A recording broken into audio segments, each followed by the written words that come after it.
He died before I was born, but all my life he's been there, my own strange family ghost. He was supposed to be a doctor, but history changed that.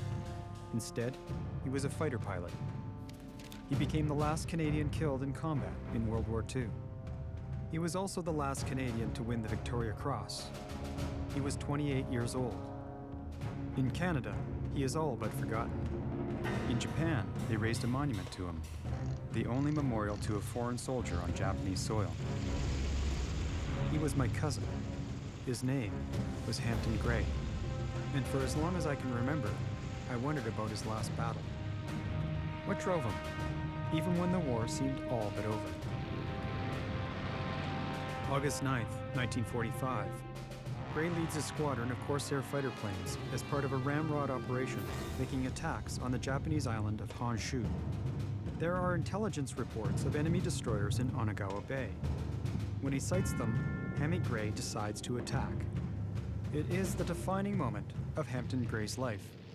The day he sets his sights on his final target, the Japanese destroyer Amakusa. Hammy had flown the whole war. He'd always been an aggressive pilot, and he wasn't about to change for this one. This is where he killed 71 enemy sailors, and this is where he died. It's really unique among all the military occupations in that you fight alone, you die alone. In a defiant low-level attack on the Amakusa, Hampton was hit by a hail of anti-aircraft fire. His flaming Corsair would crash into the bay. It would never be seen again.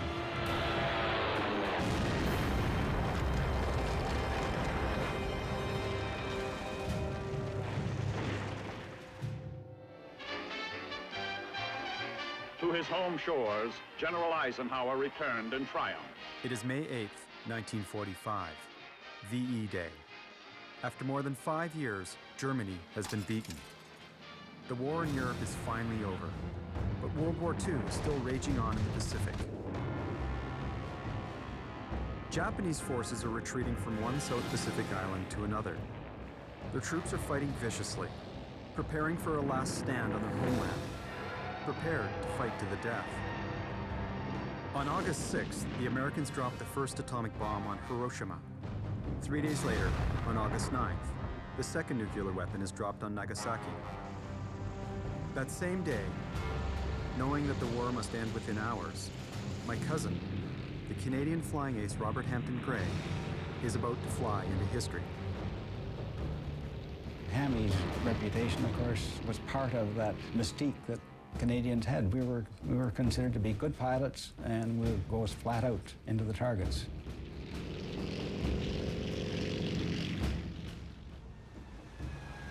I've come to the place where he grew up, Nelson, British Columbia. His dad was a jeweler here.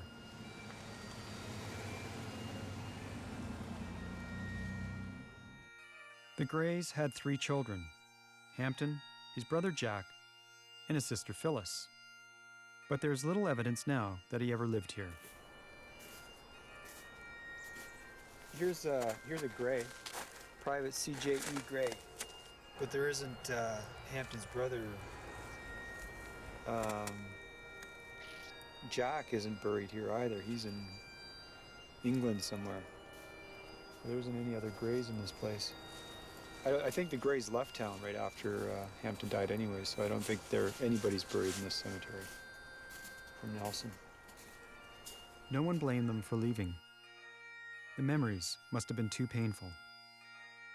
The first boy from Nelson to be killed in the war was their younger son, Jack Gray. And the last boy from this small town to be killed in World War II was their only remaining son, his older brother, known as Hammy.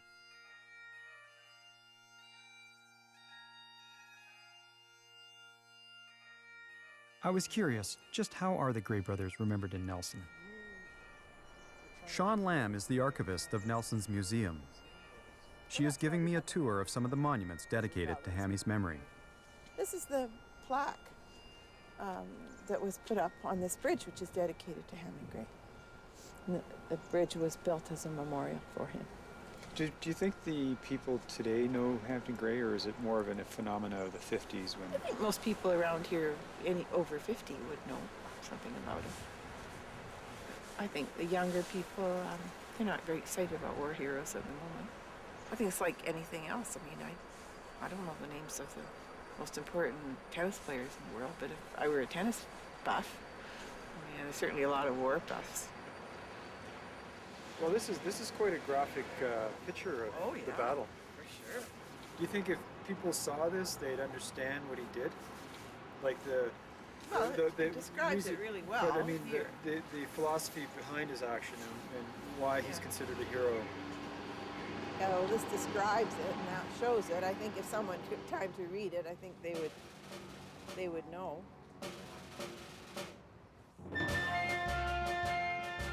At Nelson's Branch 51 of the Royal Canadian Legion, the memory of Hampton is fading. The painting which amateur historian Jim Orser commissioned in honor of Hammy's last battle spends most of its life behind a curtain.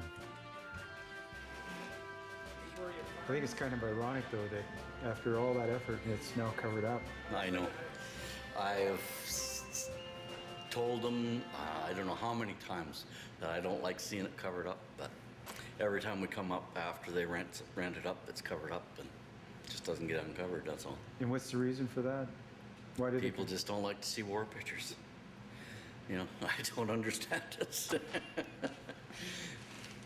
You know, I mean, especially when it's representing a fellow from Nelson, you know, and he won the highest honor that they can bestow on a man. I knew his mother, Wilhelmina, and she never talked about her loss. Her grief, almost insurmountable, was kept very private. But we all knew. What we didn't know was very much about their eldest son. But I'm about to find out, about to trace the life and the lonely death of Hampton Gray.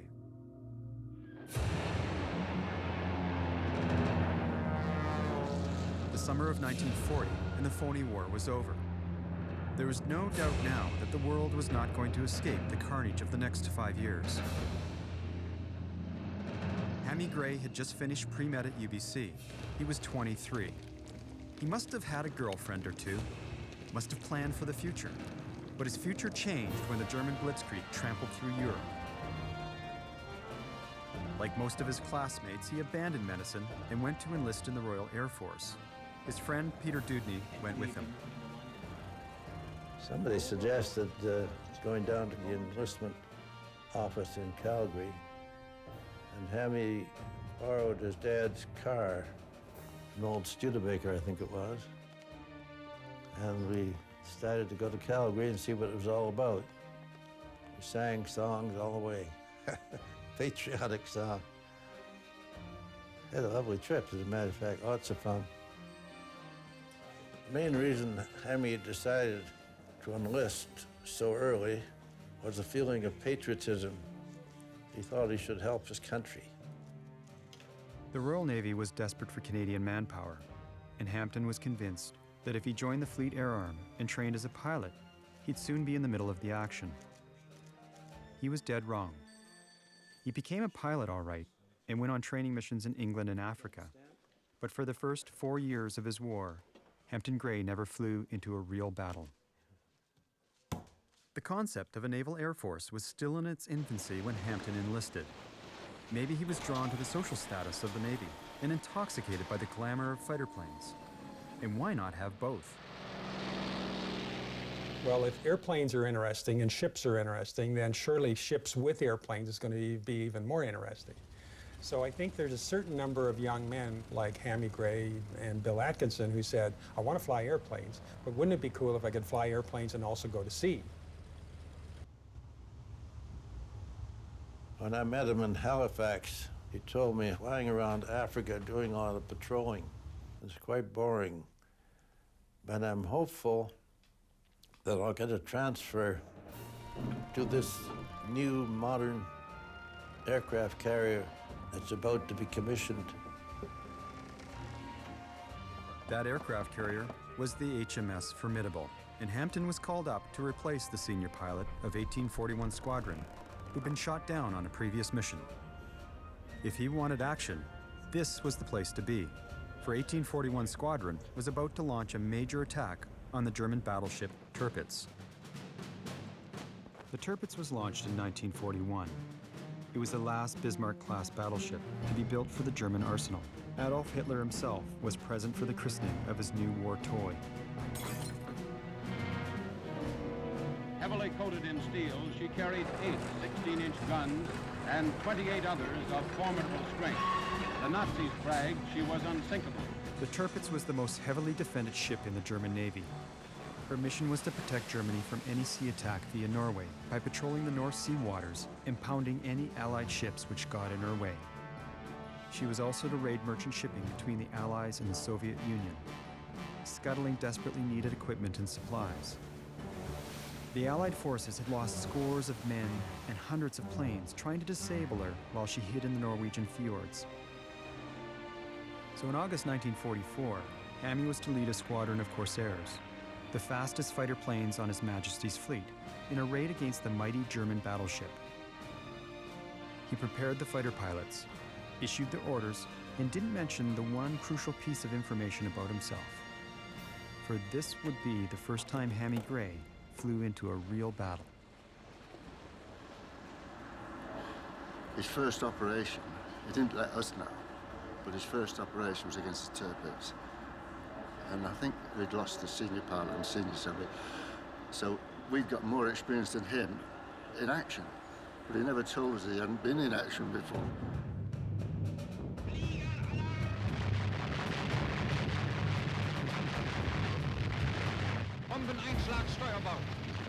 The Tirpitz is heavily defended. It's a major battleship it's one of the most significant battleships of the German Navy.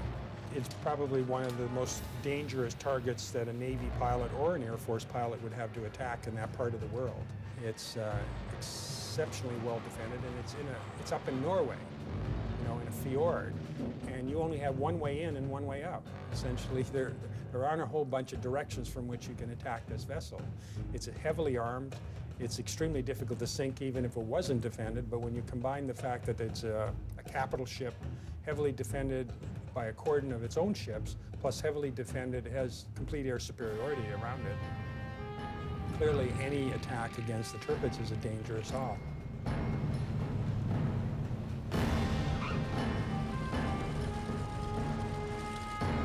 The squadron returned to review the gun camera footage of the battle.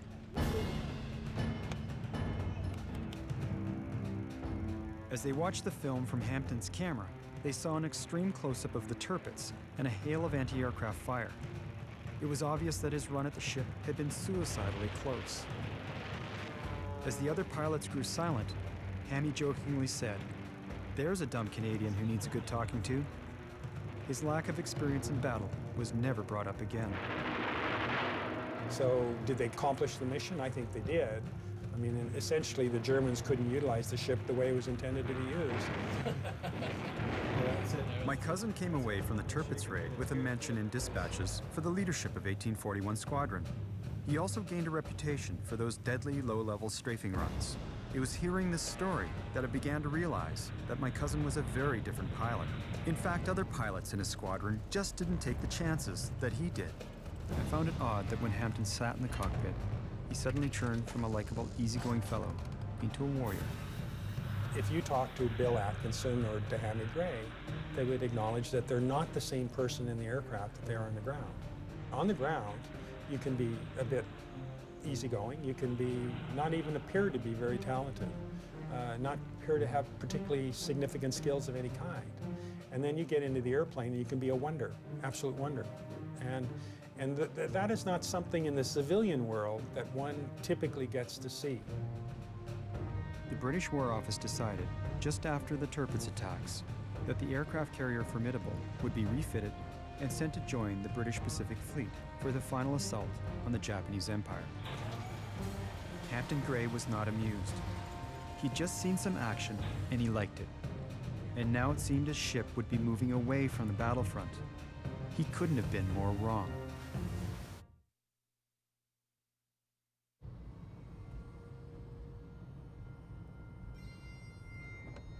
I've come to England to trace Hampton Gray's life here during the war. He was trained for the Fleet Air Arm at a base 1 hour from Stonehenge in the southern English countryside. The hangars he flew out of are now a museum.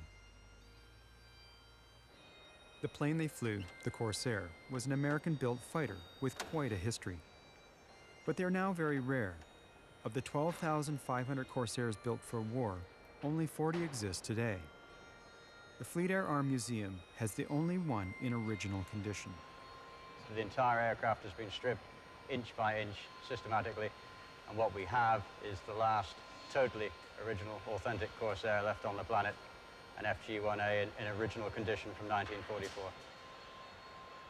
I believe how long this nose is. It's really quite remarkable. This has been a childhood dream of mine, to sit in a Corsair cockpit. Ever since I first heard about Hampton Gray's story, I was about 9 years old. And here I am, 35 years later, sitting in the cockpit of one. Wow. This was the first production aircraft to fly at over 400 miles an hour. Its big engines meant that it needed a big propeller, over 13 feet long. The nose had to be higher so the propeller could clear the deck. And this meant that it was very difficult for pilots to see where they were landing. In fact, there were so many crash landings, the US Navy nicknamed it the Ensign Eliminator. The Brits also had a nickname for it. A lot of people called it the bent wing bastard. Bastard from Baltimore. Yeah, I've never thought the of bent it. wing the bent wing bastard from Baltimore. That's what it was called. I wanted to meet the people he flew with. People who would have been just like him. If he hadn't died, would they still be in touch, having reunions, swapping pictures of their grandchildren, wearing the old regimental ties? Would he have been just like them now? I'll never really know. He was the second in command of 1841 Squadron, and he was a full lieutenant, and most of us were acting, temporary, probationary, sub-lieutenant A. We had a little A inside, which meant, although we were dressed as naval officers, don't let us anywhere near the bridge because we don't know how to work a ship. And we were a pretty mad lot, and he was mad with us, if you know, off duty. But he had a good reputation flying, and he was just a very well-liked senior pilot in our sister fighter squadron. He was very friendly in the mess. Everybody liked him. He was just one of those sort of people that you naturally took to. This is the fighter plane that Hammy loved to fly. During the war, he didn't fly anything else. It was this bent-winged bastard that Hampton could push further, harder, and faster than any other pilot. It's quite fabulous to be sitting in the cockpit, it really is. It feels like yesterday, once you're in here, and you can't believe it's 60 years ago. 60 years. One feels, I'm sure it's wrong, one feels, let's start the engine. There's the primer switch, there's the starter switch. Let's have a quick whiz round. Yeah, lovely. It's been a great thrill to be down here. It brings back many, many happy memories. Very sad memories as well, I suppose. When you think of all the people that used to fly these things and they're not here now. Yes.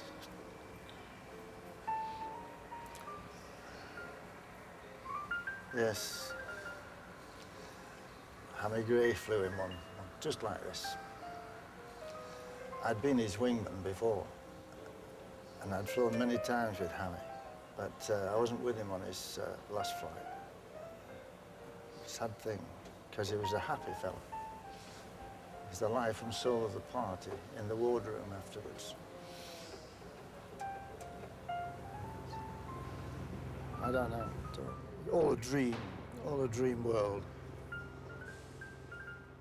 Meeting John and Keith on the street, I would never have imagined them as warriors.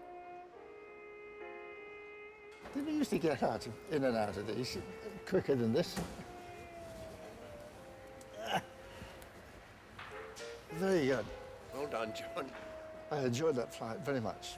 It's nice to be down on terra firma. The Japanese would also develop a nickname for the Corsair. The wing-mounted intakes cause a whistling sound as it flew. The Japanese troops call it Whistling Death. And Hammy was about to fly the Whistling Death over their empire. During the summer of 1945, Hammy was at war in the Pacific. He was again commended for the success of his technique of the low-level attack in the Corsair. He won the Distinguished Service Cross for sinking a Japanese destroyer at the Maizuru Naval Base.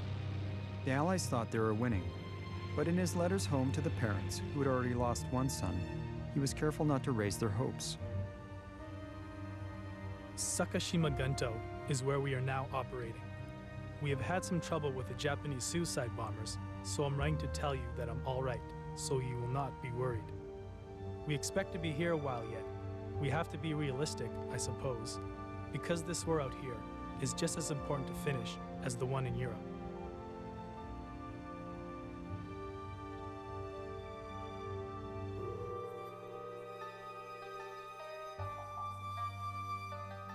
Japanese defenses were crumbling under the US-led attack in the Pacific.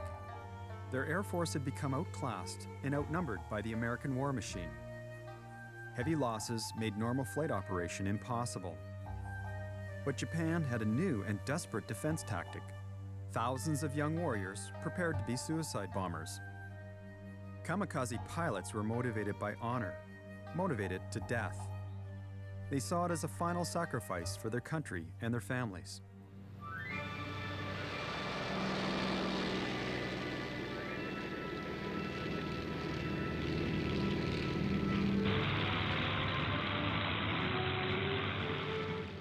Kamikazes were, in English, their name would be Divine Wind.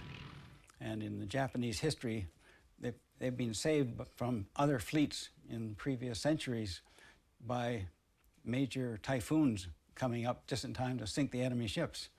And of course, that's why they called them kamikazes, hoping that they would reenact the scenes of other years. Their training was brief. They were taught how to take off, locate, and attack enemy ships. They were not taught to land. Loaded with 500-pound bombs, each young man would fly off to his honorable death. And their families, like Hammy Gray's family, would never get over the loss. Of all kamikaze planes, only 1% ever gets through to the heart of the fleet. This technique is costing the Japs 1,000 planes and pilots a week. Fanatically, they keep pouring in. Kamikazes were a real threat in that they could sink a destroyer easily, they could badly damage a cruiser, and probably make it difficult for a battleship to operate. The carriers were special targets of theirs because there was always aircraft sitting on the deck, fully fueled and armed, bombs around, and of course, once a fire got going, it became a very dangerous situation. And in fact, on VE Day itself, we were hit by the first kamikaze. The kamikazes were most effective in the battle for Okinawa. As many as 300 aircraft at a time would attack the Allied fleet. The formidable Hampton's carrier was an early target. Bill Atkinson was one of the few air aces to emerge from World War II. He was aboard the HMS Indomitable when the kamikazes began their attack. I was up on the flight deck one day, and I saw two fast-moving fighters come across at probably 4,000 or 5,000 feet. I just thought it was perhaps two Seafires. I didn't pay very much attention because they had to be ours because they were over top of us. And the next thing I noticed was that the pair of them had pulled up into a loop. And watching the one over top of Formidable, it was pretty obvious after a few seconds that he was going for Formidable, and he wasn't one of ours, he was one of theirs. At the same time, the fellow that was heading for our deck was starting to move down. People were starting to take cover. This guy, at the last minute, changed his mind. And he pulled hard back on his stick so that the aircraft was actually coming down almost flat. And hit the deck that way, and they bounced over the port side. Just as he went over the side, he blew up. Formidable's kamikaze didn't. didn't attempt to pull out. He just came down vertical into the deck.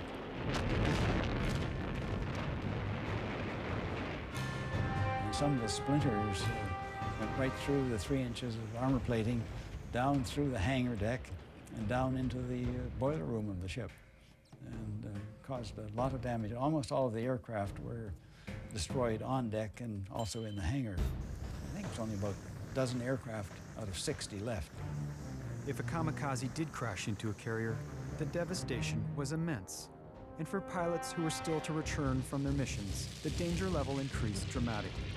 If it was a very real mess, the commander flying on the bridge would be looking down, you know, and he'd make an on-the-spot judgment and say, ditch it, you know, and there was cheers, you know, they could all get out and ditch the whole up over the side, you know. And that was great relief because, you know, it cleared the deck. Sometimes they had to do that because there was another 10 guys up in the sky running out of petrol. The carrier was back flying within 12 hours. We put it all together again and patched up the hole. They used concrete to fill the holes on the deck. On the Formidable, Hammy didn't lose a beat and was up flying the next day. But the losses were severe. 8 crewmen killed, 47 injured, 11 aircraft destroyed.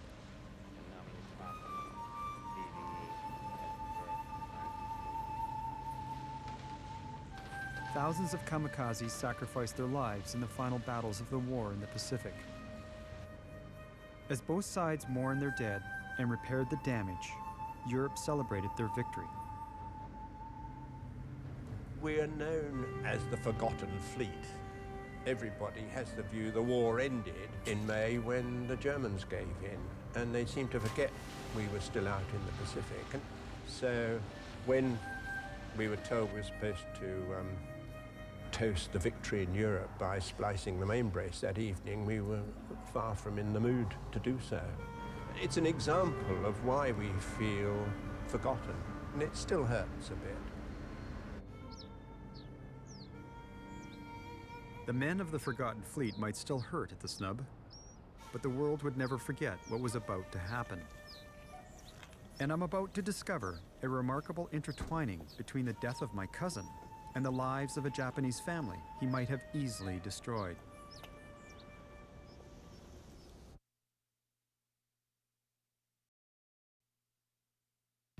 A B-29 named the Enola Gay prepared to make the first atomic bomb run. Over Hiroshima and Nagasaki, the course of world history took a new turn. The first atomic bomb dropped in Hiroshima shocked the world and horrified Japan, but it did not surrender. 3 days later, Hampton Gray's squadron was being briefed for a day of intensive attacks near Onagawa.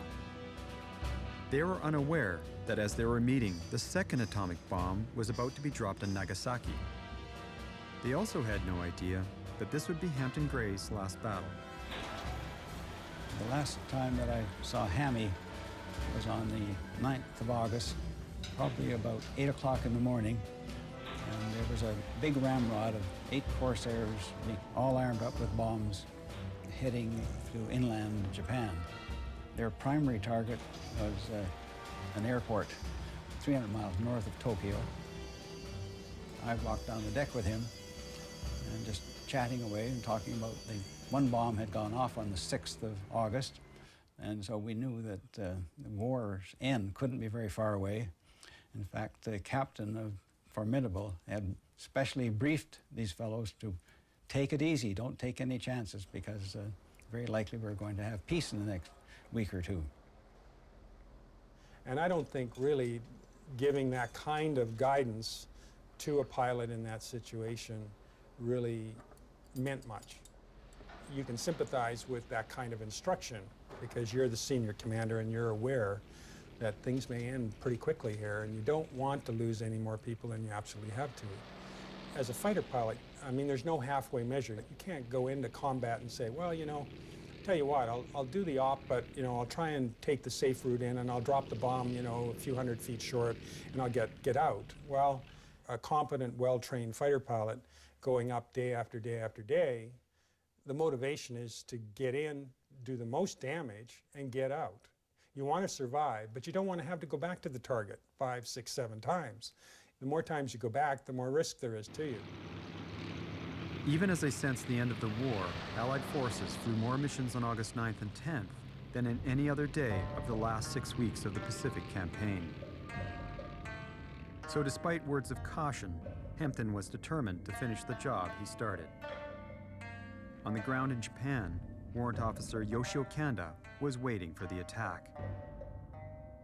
8月の7日あたりにね、大きな船が入ってきたんですよね。 We were waiting on alert since August 7th. Then the 2,500-ton battleship called Amakusa came to hide in the bay.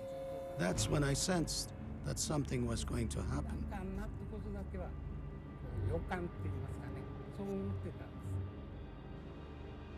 There always was a little bit of confusion about which aircraft he actually flew. Hammy normally flew 119, and he was a little upset that that last day he couldn't fly it because it was caught in the hangar down below, and they couldn't get the aircraft moved in time, so he had to take a substitute aircraft, 115. We walked out of the aircraft, we were chatting about the quality of the weather, which was good. And Hammy jumped up into his cockpit, and I jumped up beside him and put his straps over his shoulders so he could buckle up. And gave him a tap on the head, and I jumped off, and at that point they started to start up.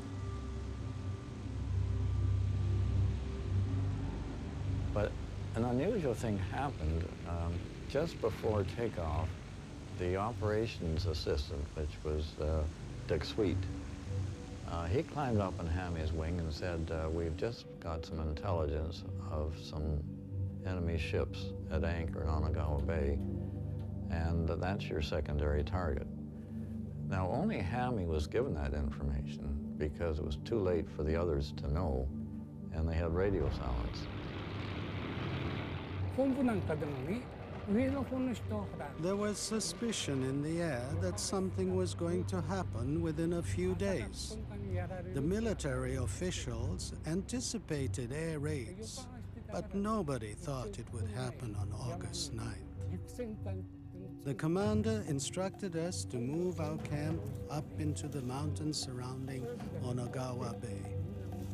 So together with the Navy, we hauled our weapons and equipment from the ships up the hillside in preparation for the attacks. As Hammy flew over the airfields, he discovered they had already been bombed out. So they turned back to Onagawa, their secondary target. They could see the ships sitting from quite a distance out. They were operating up about 10,000 feet. Onagawa Bay was a safe haven for a large contingent of Japanese naval ships. They had tucked into the bay to hide from the attack. Among them was the impressive 2,500-ton destroyer Amakusa, bristling with anti-aircraft guns. This would be Hampton Gray's final target. Onagawa is surrounded by quite steep hills, and the hills all had anti-aircraft guns on them. So the ships not only had their own guns, but they were protected by all of this defense on the mountainside. The Japanese had spotted Hampton's squadron. Air raid sirens wailed, and everyone readied for the attack. By 9:30, the crew of the Amakusa had prepared for the onslaught. From that point on, it was just a matter of setting it up. And there was nothing said other than Hammy said, I'm going in now. What now becomes clear is that Hampton's attack plan for Onagawa Bay was reminiscent of his attack on the Tirpitz. The bay was surrounded by steep hillsides, and he decided to make his attack from inland and escape out over the sea. Warrant Officer Kanda looked up to see the aircraft peeling off into a dive, and he knew the battle had begun. What he didn't know was, this would be the last battle of the war. The anti-aircraft guns were loud. I could hear boom, boom. Then many planes flew over the mountains toward us.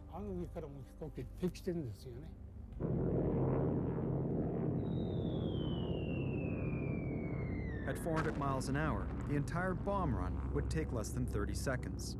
They flew into a hail of cannon and machine gun fire as they entered the bay. Kaiichi Kondo was 12 years old. He witnessed the battle as he and his family ran for shelter. We were hiding in the mountains. Then we heard the warship start firing from over there. Normal protocol, once Hammy had been hit, would be for him to peel away from the formation and let the next plane continue the attack. It is clear now that he didn't do that. For whatever reason, my cousin decided to continue to draw all the fire, while the squadron behind him dropped their bombs and continued the fight. I was like this, as all this debris came raining down on us from above the trees. I was just 12 and had no war experience, so I was thinking that I was going to die right there and then. Eyewitnesses saw smoke and flames burst from Hampton's Corsair. One of his 500-pound bombs was shot off and fell short of his target. The bombs are meant to go off together. And in this case, because of the anti-aircraft fire, one bomb is shot off the aircraft. Now he's trying to use the last 500-pound bomb on the last few seconds of this run-in, and he's got to keep the nose pointed where he wants it to. He's got to eliminate yaw, keep the wings level, and drop this one bomb and hope that it hits the target. Hampton's crippled aircraft now soared above the target, and he released the second and final bomb. It made a direct hit on the ammunition magazine.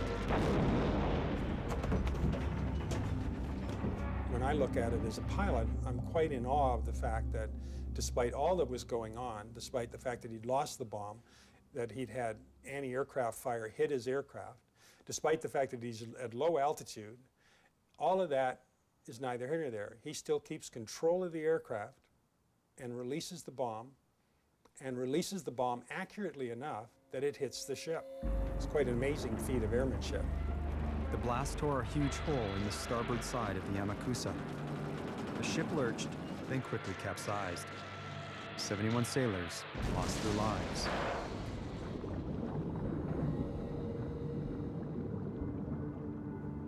Hampton's plane was shot. I don't know what hit the propeller, but I saw it come down in circles. And then the plane came. Not straight down, it came down like this because it was missing the propeller. There is no doubt about that. It crashed around there. On the 9th of August, you might wonder at the sense of doing attacks that day. In fact, about 2 hours after Hammy was killed, the second atomic bomb was dropped on Nagasaki, and that pretty well sealed the end of the war. On the 2nd of September 1945, Japanese officials signed the Articles of Formal Surrender on the battleship Missouri in Tokyo Bay. The Hammy Gray story is a very sad story to me because just a few more seconds, a slightly different circumstance, and he'd have lived. Would he have received the Victoria Cross had he survived that attack? I think he might have gotten a second DSC. He might have gotten another MID. It's unlikely that he would have got the Victoria Cross. So, you know, that's a sadness in itself. There's an irony in his sadness that he gets the Victoria Cross, but he's got to die to get it. And winning a medal of that significance, and it's hugely significant at that point in the war, has very few benefits. I think that's one of the saddest aspects of his story. You know, Robert Hampton Gray is not in the psyche of Canadians as, say, a Billy Bishop is of the First World War. But there was one more fascinating piece of the puzzle that I would not find in Canada or the United Kingdom. Ironically, I would find it in Japan. For the Japanese also remember Hampton Gray, as I was about to discover.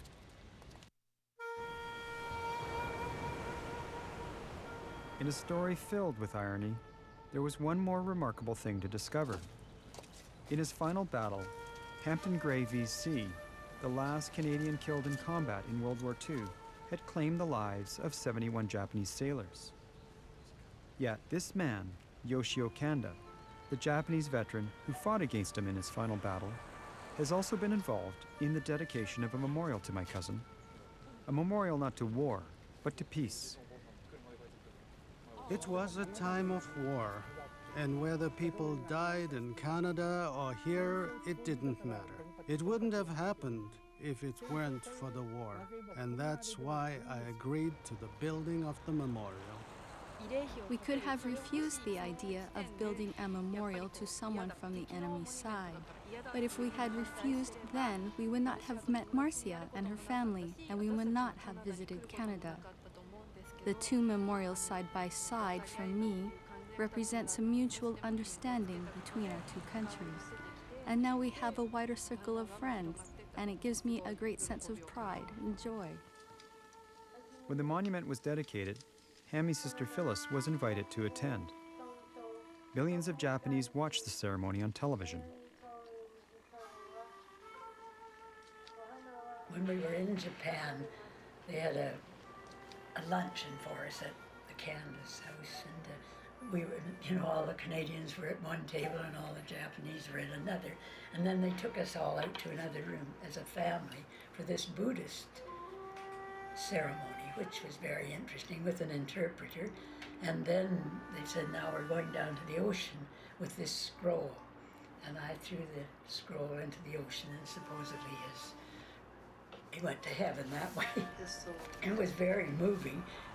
前に来た時に一度おばあちゃんと一緒にマレーシアのおばあちゃんと一緒にグレー隊員の慰霊碑を見て I remember visiting Mr. Gray's memorial with his sister, Phyllis. So I know that because of Mr. Gray, we now have close ties with his family.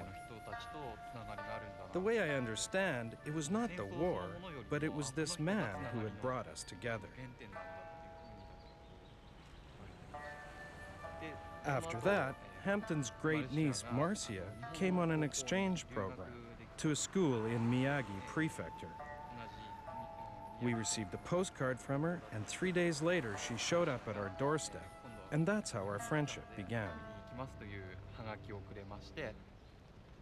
The monument this frail old man helped build is the only memorial to a foreign soldier on Japanese soil. A remarkable example of forgiveness. Mr. Kanda also took me to the Japanese War Veterans Monument, about 100 yards from my cousin's memorial. It's something I've never seen before, a monument to former enemies, side by side on the hills overlooking the area where the battle took place. I hope the relationship we have with the Canadians will last for a long time.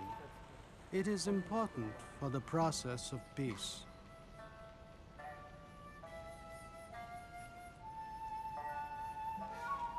Here are the names of the crewmen my cousin killed. 71 young men who lost their lives in another time, in another country, before I was born. This is incredibly different story now. Without Mr. Kanda, old Mr. Kanda, just saying we've got to do something. What a kind person to think that. Well, it is most unusual, and I don't think it's ever been done anywhere else. And the fact that these monuments are just a few hundred yards apart. I think I know more about my cousin now, about this presence that's been there my whole life. And as I head home, there's one more piece to the story.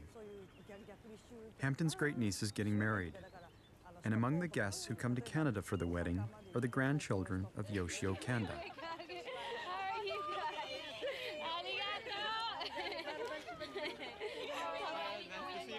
マルシアが日本から旅立つっていう学校の先生終わって立つ時に結婚するっていう話は聞いてたのがもう2年前で It all started when Marcia was leaving after teaching in Japan. 結婚式に出るためにいろいろバラバラに住んでたり働いてたりするんですけど2年間 We heard she was getting married. We all decided to attend her wedding, and we each started saving our own Marcia's wedding fund 2 years ago. カードが来て9月だっていうふうに決まって、それぞれの会社で。We received the invitation for September and arranged with work to ensure that we can take the time off, and here we are. I was worried about all the correspondences through email, but we are finally in Vancouver. バンクーバーまで来ることができました。 It's great that all three of us could come to the wedding together. Our entire family wanted to be here, but that wasn't possible. そこまではさすがに無理だった。 Upon the authority vested in me by the province of British Columbia, I pronounce you husband and wife.